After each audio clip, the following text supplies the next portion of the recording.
नमस्कार दोस्तों। स्वागत है आप सबका आपके अपने चैनल स्टडी विद एचपी स्वामी पर, जहां पर आपको हर दिन के संपादकीय पेज का डिक्टेशन उपलब्ध करवाया जाता है। दोस्तों, आज का यह डिक्टेशन 40 शब्द प्रति मिनट रहेगा, जो स्टार्ट होगा 5 सेकंड बाद।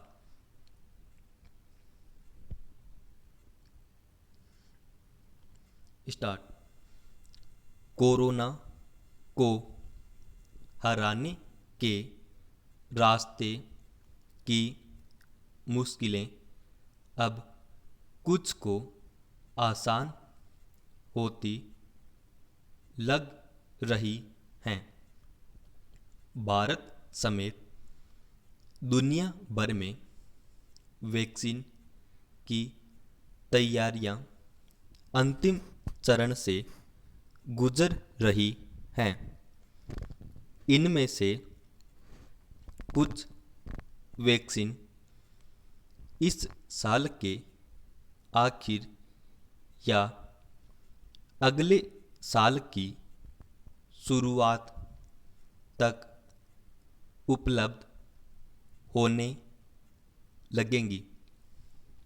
वैक्सीन की तैयारियों का जायजा लेने के लिए प्रधानमंत्री नरेंद्र मोदी के पुणे, हैदराबाद और अहमदाबाद के 3 संस्थानों के दौरे के बाद संकेत मिले हैं कि पुणे के सीरम इंस्टीट्यूट ऑफ इंडिया में तैयार की जा रही कोविशील्ड नाम की वैक्सीन निर्माण के आखिरी चरण में है। इंस्टीट्यूट का दावा है कि कोविशील्ड के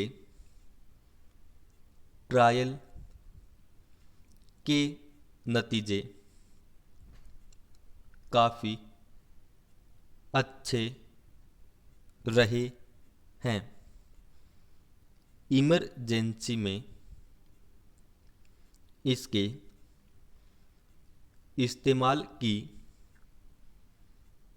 इजाज़त के लिए जल्द आवेदन किया जाएगा। ब्रिटेन की ऑक्सफोर्ड यूनिवर्सिटी और दवा कंपनी एस्ट्राजेनेका के साथ मिलकर विकसित की जा रही यह वैक्सीन 70% तक प्रभावी बताई जा रही है। दूसरी तरफ रूस की स्पुतनिक 5, अमेरिका की फाइजर बायोएनटेक और मॉडर्ना की वैक्सीन के 90% तक प्रभावी होने के दावे किए जा रहे हैं। वैक्सीन की दौड़ में कौन सबसे पहले बाजी मारता है।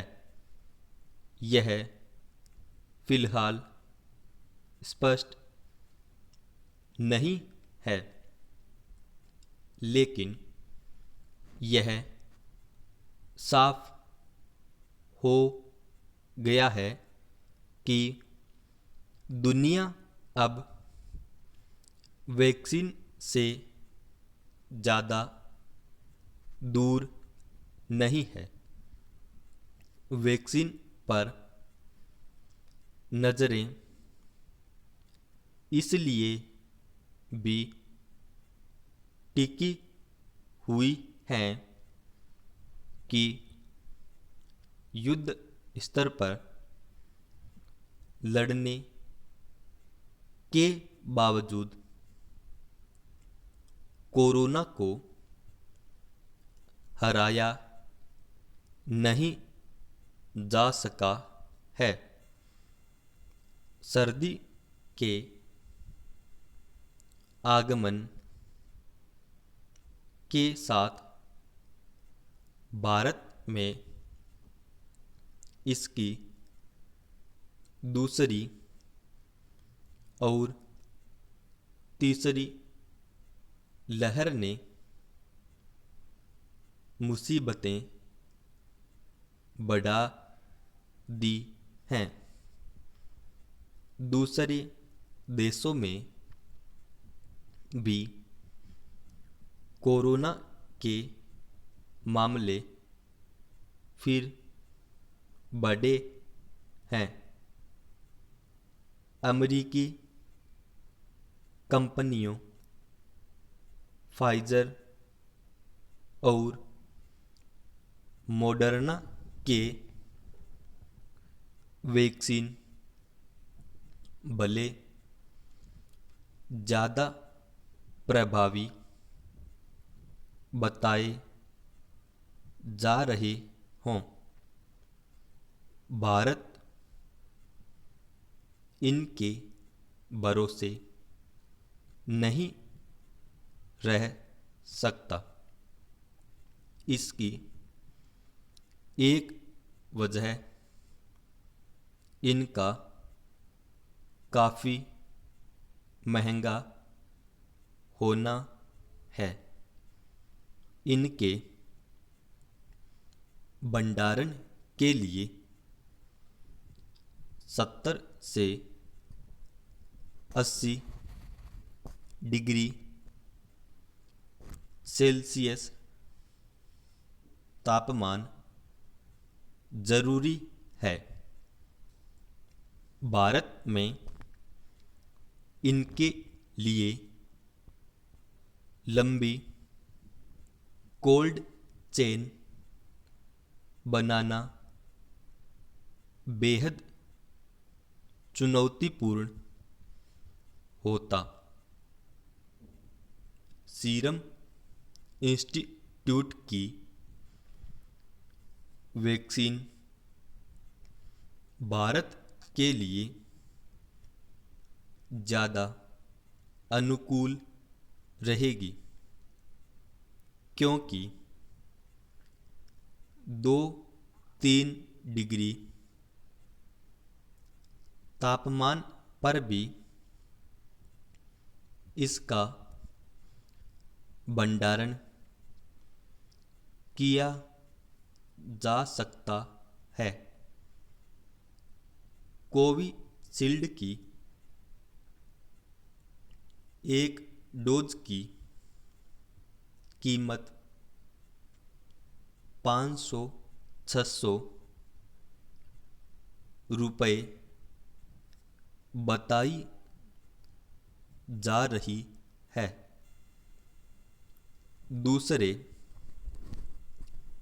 वैक्सीन के मुकाबले यह कीमत कम जरूर है।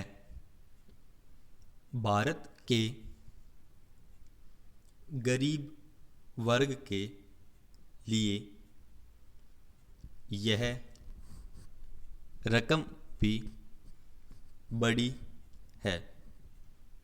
बिहार में चुनाव के समय भाजपा ने वहां कोरोना वैक्सीन